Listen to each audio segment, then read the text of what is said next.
recap, no fluff, straight to the point. Congresswoman calls for Prince Andrew's arrest in the Epstein case. Trump's tariffs are in legal limbo and worth $159 billion. Kennedy in hot water as Congress grills health department policies. Giorgio Armani, the man who defined elegance, dies at 91. Prince Andrew should be in handcuffs. That's what Congresswoman Nancy Mace said after a closed-door meeting with Jeffrey Epstein's victims. Mace, a Republican from South Carolina who survived sexual assault herself, said she left the meeting in tears after a severe panic attack. Later, she called on social media for Andrew to be held accountable for potential crimes in the U.S. and put in a cold, dark cell. Prince Andrew, the Queen's youngest son and brother of current King Charles III, got dragged into the Epstein scandal, tanking his reputation and basically getting kicked out of the royals' family's public life. He's long been accused of abusing Virginia Giuffre, who tragically died by suicide in April in 2022. Andrew settled a civil lawsuit without admitting guilt. Mace is pushing for the release of the full Epstein files, saying the country needs to go after the guilty parties so survivors and society can finally start to heal. I didn't know if all of them were for him, said Jasveen Sangha, the so-called Ketamine Queen, referring to the vials of the drug that prosecutors say killed Matthew Perry. On Wednesday, she pleaded guilty to 5 federal charges, including supplying the fatal dose. Her plea marks the final resolution in the case surrounding the death of the Friends star. I think that most people, if you talk to them about this case, their biggest problem with it is, why is she in custody and the people, whether it's medical professionals or the people who are actually ingesting the drug or the people who are administering the drug are out. 4 days before Matthew Perry's death, he bought 25 vials of ketamine from her for $6,000. She's set to be sentenced on December 10th and could face up to 65 years in prison. Perry's mother and stepfather attended court for the first time since the indictments were announced. The feud between President Trump and Rosie O'Donnell isn't over, and Trump has been threatening her citizenship for months now. On Wednesday, Trump posted on Truth Social that he's given serious thought to taking away O'Donnell's citizenship, calling her not a great American and incapable of being so. Legal experts say this is basically impossible. O'Donnell, a longtime Trump critic, fired back on Instagram, banishing me again? Logan Roy would be proud, said Rosie, referencing the ruthless media mogul on HBO's Succession. She added, Epstein survivors are the reckoning and your gold lame throne is melting. The feud dates back nearly 20 years to when O'Donnell called Trump a snake oil salesman on The View. Trump also dismissed calls to release files on convicted sex offender Jeffrey Epstein, calling them a Democrat hoax. O'Donnell, who moved to Ireland in January just before Trump's inauguration, isn't backing down, and Trump shows no signs of stopping either. Chicago is on the edge of National Guard troops, and immigration agents are expected any minute after weeks of President Trump threatening a federal takeover over crime. Our reporter on the ground says that troops aren't walking the streets just yet, but they're clearly on standby, waiting for the word. Residents and leaders are watching closely, ready for whatever comes next. Governor Pritzker made it clear where Illinois stands. I think other places are caving in and not willing to be consistent. But here in the city and the state of Illinois, like, our goal is, and you all are the champions on the front lines, our goal is to hold the line until we can get past this challenge that we're in. And so I'm doing everything I can to make sure that happens. That's not going to happen with troops on the ground in our neighborhoods. It's just not. Meanwhile, this isn't just a Chicago situation. In Washington, D.C., National Guard troops have had their deployment extended through December.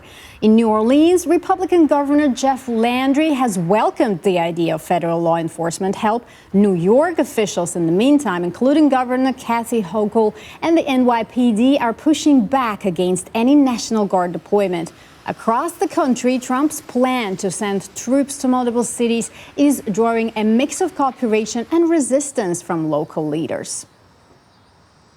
And while Chicago waits for the National Guard, the Trump team is cranking up immigration enforcement nationwide. ICE and federal agents are getting ready to flood the zone in Democratic cities, which Tom Homan, Trump's border czar, promising 10,000 more agents. Los Angeles, D.C., and New York are already on the list, and more cities could be next. In L.A., it's full-on action movie mode, smashing car windows, barging into buildings, and patrolling MacArthur Park on horseback. Bovino says they'll hit as many as we can and won't stop until there's no problem left. One morning alone, a tamale vendor got handcuffed outside Home Depot. Workers were tackled at a car wash, and protesters tried to slow things down with whistles, all done in minutes. Meanwhile, ICE is expanding its real estate portfolio. Louisiana's Angola prison is now hosting some of the worst. And new detention centers, Speedway Slammer in Indiana and Cornhusker Clink in Nebraska, are on the way, while Florida's infamous alligator Alcatraz is being emptied after a federal judge ordered parts of it shut down. The Trump administration is asking the Supreme Court to hurry up and decide whether the president can slap huge tariffs on import using a 1977 law meant for emergencies. Why the rush? A federal appeals court already said most of Trump's tariffs are illegal, but left them in place for now. That ruling was 7-4. 7 judges said, nope, can't do it, and 4 said, sure, why not? Small businesses and states have been screaming that these tariffs are hurting them badly. These unlawful tariffs are inflicting serious harm on small businesses and jeopardizing their survival, said one lawyer. Trump's team fired back. Taking down the tariffs now could mess up ongoing trade talks and force the U.S. Treasury to refund billions already collected. They also bragged that the tariffs have pulled in $159 billion since August, more than double last year. The Supreme Court hasn't decided if it'll hear the case right away, but when it does, it could set the rules on how far a president can push tariffs. For now, the tariffs are mostly illegal, still collecting billions and confusing everyone. In a rare twist, Congress actually agreed on something this week. Lawmakers from across the political spectrum teamed up to push a bill banning members of Congress and their families from owning or trading individual stocks. The idea is simple. Congress makes decisions that can move markets, so trading stocks while in office is a big conflict of interest. The House bill sticks to Congress for now, but there's talk of expanding it to the executive branch later. The Senate is already looking at a version that would also apply to future presidents and vice presidents, though Trump would be exempt, of course. For once, Washington is trying to do something voters actually like: stop lawmakers from cashing in on insider knowledge while running the country. They weren't doing their jobs, said Robert Kennedy Jr., explaining the firing of the CDC director. At a congressional hearing, the U.S. Health Secretary defended the agency's shakeups and accused former CDC Director Susan Manaris of lying. He said she misrepresented the situation in a Wall Street Journal article, claiming she was pressured to approve vaccine recommendations.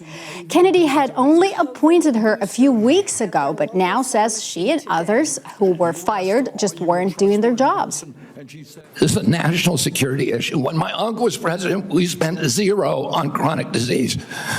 Today, we spend $1.3 trillion. It's the biggest cause, it's increasing, and all of the arguments that Republicans and Democrats have about single-payer, Obamacare, or with various ways to allocate the health dollars, they're all like rearranging deck chairs on the Titanic. Kennedy clashed with Senator Wyden, defending his shakeup as removing conflicts of interest, and said he had support from scientists nationwide.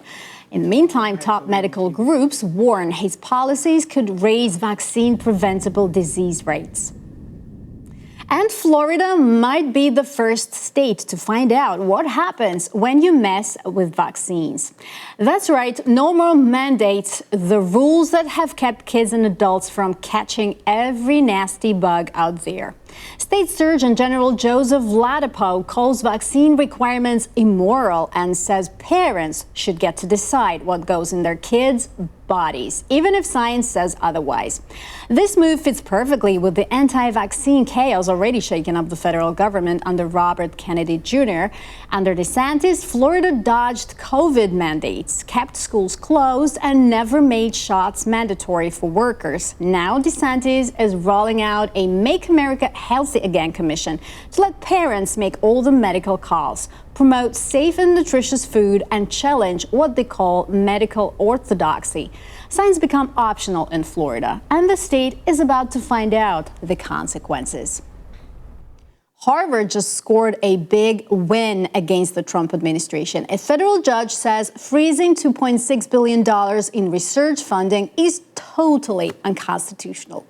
The court found the move was retaliation for the university speaking out and not about combating anti-Semitism.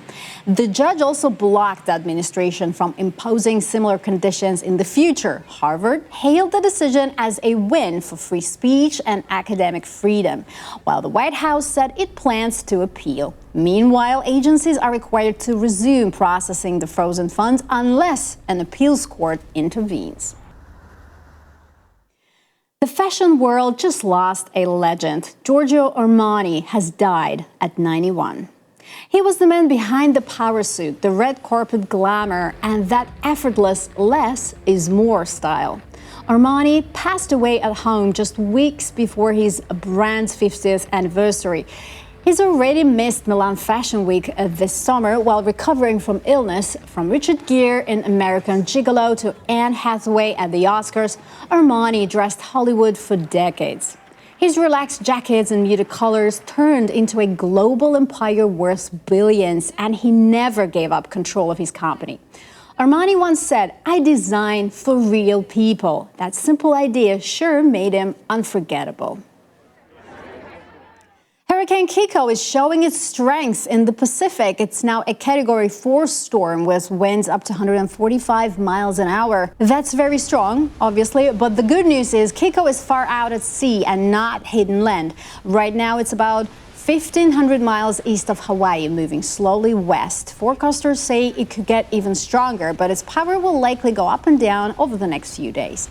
At the same time, another storm, Hurricane Lorena, is moving toward Mexico's Baja California, where people are preparing for heavy rain and strong winds. So for now, Kiko is just a big storm over open water, while Lorena is the real threat on land. Spirit Airlines is in trouble, like really in trouble. The budget carrier just filed for bankruptcy again. And this time, they're ditching a bunch of cities from Portland to Salt Lake City to Birmingham, leaving travelers to wonder if their $39 tickets to Vegas is about to vanish, too.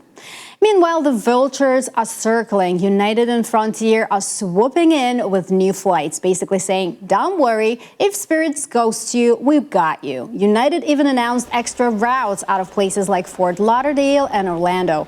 Because let's face it, if Spirit goes down, half the country's spring break plans are toast. Spirit says they're sorry for the inconveniences and promised refunds, which is kind of like saying, we'll totally pay you back right after we finish filing for bankruptcy. Again, bottom line, if you've got a flight booked, you might want a backup plan that doesn't involve a trash bag of inconvenience vouchers. Kids and parents got more than pizza at Chuck E. Cheese when a man in giant mouse costume was busted for alleged credit card theft. Body cam footage shows officers moving in like it's a big operation. "We're gonna detain the mouse," one says, as the Chuck E. Cheese mascot is led away. The 41-year-old Jermel Jones was handcuffed after police say they found a debit card in his pocket that didn't belong to him. He claimed he never used it and just found it that day. Bonus twist, he also had a little weed and said that he was on the way to getting a medical marijuana license. Of course. That's all for now. The top stories of the day, no fluff, straight to the point. Don't forget to subscribe, like, and drop a comment. I'm Kat Pockris, and I'll see you next time.